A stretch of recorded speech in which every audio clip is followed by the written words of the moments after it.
Live from the Tollentine space, everything right now today. Good evening, and welcome back to Everything Right Now Today. I'm Jack Goldman, and we've got a great show for you tonight. Later, we'll talk about Taylor Swift, which means you need to watch us talk about the first topic so that you can listen to us sound off on her. So tonight, we start with Ebola. It's a horrible, awful, and incredibly depressing disease which has caused untold misery in West Africa, but has left the United States virtually untouched. As per usual, America took the mentality of, it's not here, so it's not our problem, until Ebola hit America harder than reality hit the people responsible for making new Die Hard movies.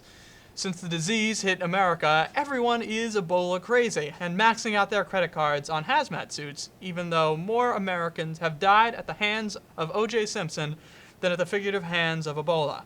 In response to this, Facebook has recently joined the long list of corporations pledging to match user donations to fight Ebola, roughly 4 months after it was necessary to match user donations. Have you opened your mobile Facebook app recently? Have you seen the annoying message at the top of your newsfeed? That's Facebook trying to get you to help people. I would applaud Facebook for its efforts, but at this point, I would think they've tracked my Google searches enough to know that I hate charity. I didn't donate to Coney 2012. I didn't donate to the Hurricane Sandy Relief Fund. And since history repeats itself, I'm not going to donate to Facebook's Ebola Task Force. Not that there's anything wrong with any of this. I'm not assassinating my own character or anything. Anyway, on to Tay-Tay Swizz. You may have heard, either through the news, social media, or your great Aunt Rose, who's still desperately trying to relate to you. She's 93.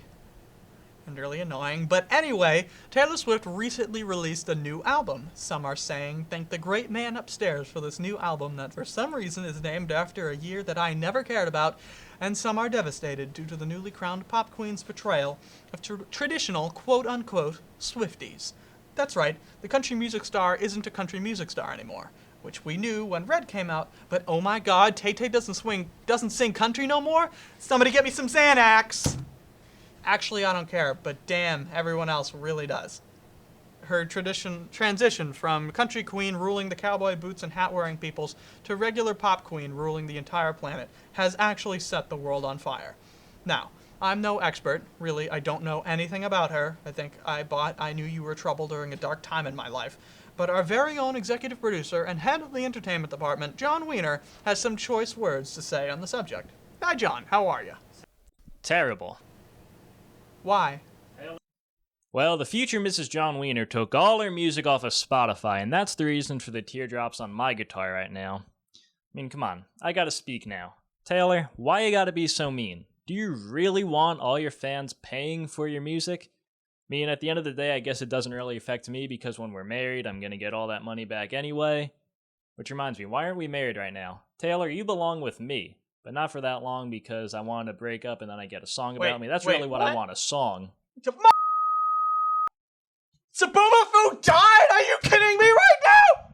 I get the out of here, Mr. Swift. Nobody gives a about your pop queen. Actually, everyone does. But you know what? This show's about me, and this show is happening right now. So it, we're doing it live. Sabumafu was my childhood. My childhood. And I would tune in every day between 1 and 6 p.m. or whenever the hell the show was on, and I worshipped the lemur. He was there for me when nobody else was. I was alone in my house sipping breast milk from a sippy cup as Sabumafu taught me the meaning of life.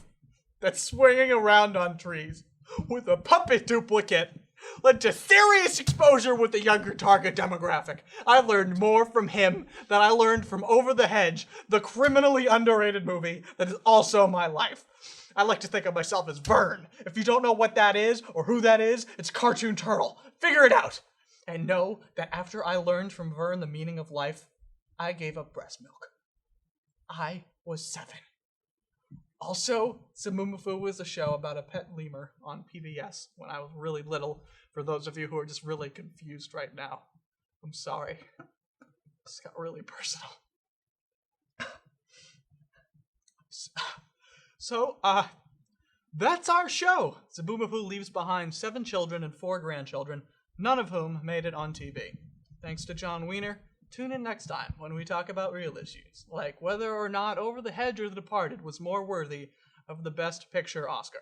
Thanks for watching. Make sure to watch episode 1 on YouTube. Watch this again if you need to. Just watch. And look out for episode 3. We'll be back with more yelling as soon as we can be.